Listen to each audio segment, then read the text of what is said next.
जय माता दी। जैसा कि आप सब लोग जानते हैं कि शरद नवरात्रि का प्रारंभ हो चुका है। आज तीसरी नवरात्रि है और शरद शरद नवरात्रि की आप सबको ढेरों शुभकामनाएं। न जाने आने वाला साल हमारी ज़िंदगी में ये हो या ना हो, लेकिन जो हमें समय मिले आप प्रयास करें कि वो समय कभी भी गंवाना नहीं चाहिए। हमें भगवान की पूजा करनी चाहिए। नवरात्रि के तीसरे दिन चंद्रघंटा माता की पूजा की जाती है। चंद्रघंटा माता जो कि सिंह पर सवार हैं और अपने हाथों में अस्त्र शस्त्र लिए हुए हैं महिषासुर का वध करने के लिए, तमाम देवताओं के कष्टों को दूर करने के लिए, सबके दुखों को मिटाने के लिए माता का अवतार हुआ। जब माता ने अवतार लिया है तो इसका कारण क्या है, भगवान श्री हरि जी का क्या विचार है। देवी भागवतम पुराण के अनुसार हम थोड़ा सा इसका अभ्यास करेंगे। जब देवताओं ने भगवान से विनय की प्रार्थना की, व्यास जी कहते हैं, देवताओं की बात सुनकर भगवान विष्णु का मुख मंडल मानो मुस्कुराने भर गया। वे उनसे कहने लगे, पूर्व समय की बात है कि हमने भी महिषासुर को के साथ युद्ध किया था, किंतु उसकी मृत्यु नहीं हो सकी। इस अवसर पर यदि संपूर्ण देवताओं के तेज से कोई अत्यंत सुंदरी एवं योग देवी प्रकट हो जाए तो वही सम्रांग गण बलपूर्वक उसे मार सकती है। महिषासुर सैकड़ों प्रकार की मायाओं का पूर्ण जानकार है, पर वो जाने से उसे असीम अभिमान हो गया है। ये बिल्कुल निश्चित है कि यदि हम लोगों की संवेद शक्ति के अंश से कोई देवी प्रकट हुई तो वो उसे मारने में सफलता प्राप्त करेगी।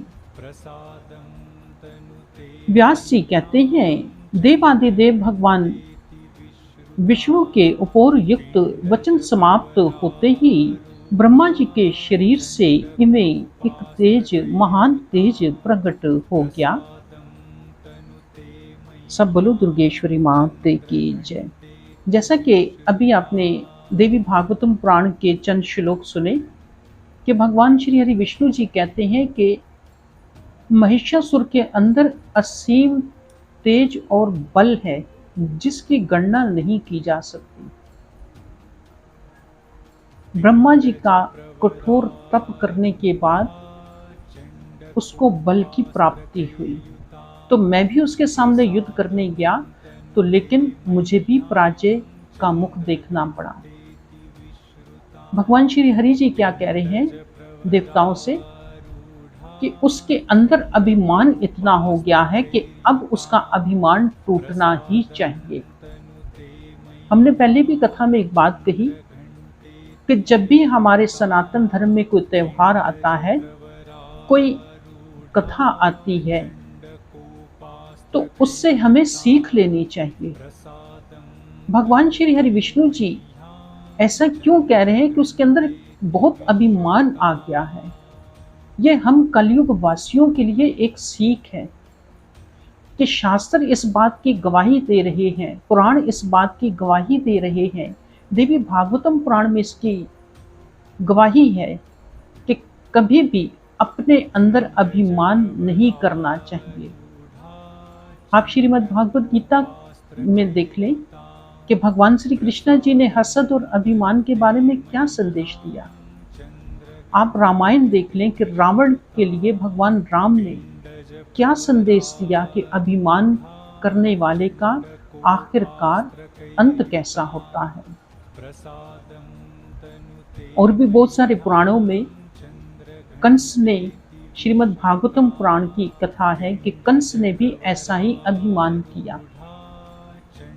हम फिर से कहते हैं कि आजकल हर जगह महिषासुर, अगर भगवान कभी किसी को कुछ शक्ति दे देते हैं, कुछ पद दे देते हैं, तो हमें कभी भी उसके ऊपर गर्व नहीं करना चाहिए, हमें कभी भी अभिमान नहीं करना चाहिए। हमें कभी भी किसी के लिए अगर कुछ करे तो किसी का हित करें, किसी के लिए अच्छी बात बोलें। हम हमेशा इस बात को भूल जाते हैं कि जब भगवान हमें अच्छे दिन दिखा देता है तो हम राक्षस बन जाते हैं, हम दूसरों को पीड़ित करते हैं, हम किसी को दंड देने में चूकते नहीं, हम किसी ना किसी के ऊपर कुछ ना कुछ, हम किसी के ऊपर दोष लगाकर उसको सजा दिलवा देते हैं, हम किसी का धन हरण कर लेते हैं, हम शराब, मांस और मदिरा का पान करते हैं। हम जब परमात्मा के विरुद्ध चलते हैं, शास्त्र और पुराणों के विरुद्ध चलते हैं, तो फिर अंजाम हमारा भी ऐसा ही होता है। हम जब भगवान हमें जब कुछ अपार शक्ति दे देता है तो उसका धन्यवाद करना चाहिए और उसका गलत उपयोग कभी भी नहीं करना चाहिए, क्योंकि भगवान ने जो हमें दिया, हम अगर उसके विरुद्ध चलेंगे तो हमारा भी अंत ऐसा ही होगा। गरुड़ पुराण इसका साक्षी है।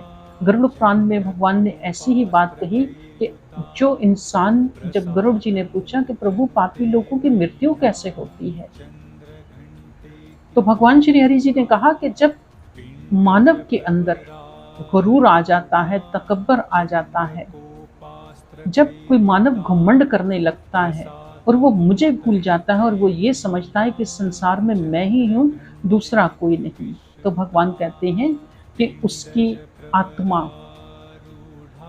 आत्मा बहुत कष्ट से उसके शरीर को छोड़ती हुई निकलती है।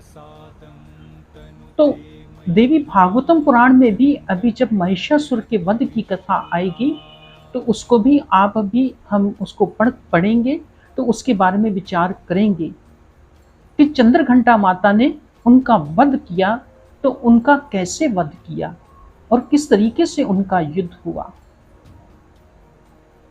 हमें इस बात के लिए हमें थोड़ा सा समझना चाहिए। हमारे सनातन धर्म में परमात्मा ने हमें बहुत से शास्त्रों और पुराणों में हमें ये बात समझाई है। इसमें परमात्मा ने हमें बताया कि आप कभी भी शास्त्र के विरुद्ध नहीं चलोगे। आप कभी भी जब शास्त्र के विरुद्ध चलोगे तो उसका दंड आपको अवश्य मिलेगा। कर्मों का फल इंसान को इसी संसार में मिल जाता है, जैसा कि महिषासुर को मिला उसकी मृत्यु से पहले।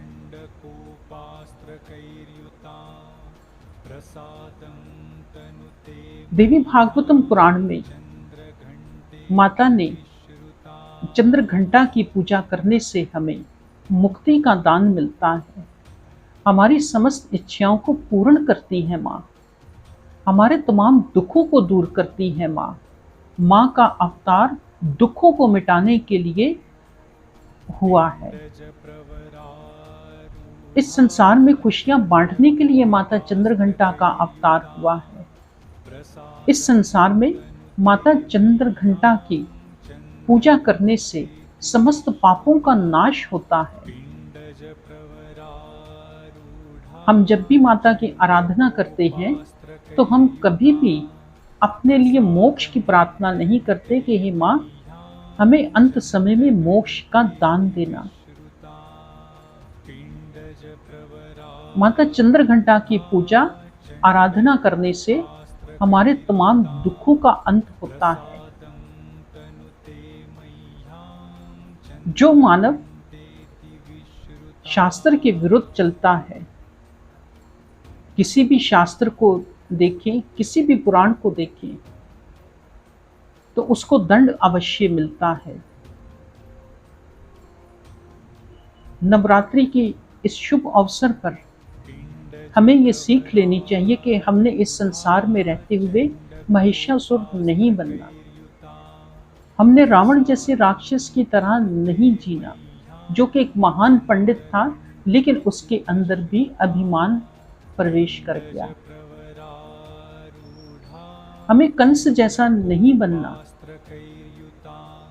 हमें अगर बनना है तो सुदामा जैसे भक्त बनना है। हमें अगर बनना है तो अपनी माँ का भक्त बनना है।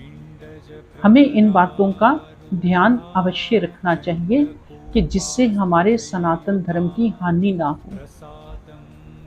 हम अपने सनातन धर्म में रहते हुए अपने सनातन धर्म को हमें समझना चाहिए कि नवरात्रि का अर्थ क्या है, नवरात्रि हमें क्या संदेश देती है। हम व्रत कर लेते हैं, पूजा पाठ कर लेते हैं, डांडिया खेल लेते हैं, लेकिन ये नवरात्रि का अर्थ नहीं है। अर्थ वो है जब आप नवरात्रि की महिमा को समझें। जब हम नवरात्रि की महिमा को ही नहीं समझेंगे, जैसे ही नवरात्रि समाप्त हो जाती है तो दूसरे दिन हमें पता भी नहीं होता कि हमने नवरात्रि गुजारी है। हमें माता के भक्तों का आदर करना चाहिए, चाहे वो हरि के भक्त हों या माँ भवानी के भक्त हों। हमें सब भक्तों का आदर करना चाहिए। इस कलयुग में हमें पाखंड की रचना नहीं करनी चाहिए। आशा करता हूँ आप सब लोग इस कथा को ज़रूर श्रवण करेंगे और आप सबसे विनती की जाती है कि इस कथा को दूसरे लोगों तक भी शेयर करें ताकि लोग इसका लाभ उठाएं। आप सबको एक बार फिर शरद नवरात्रि की हार्दिक शुभकामनाएं। धन्यवाद जी। जय माता दी।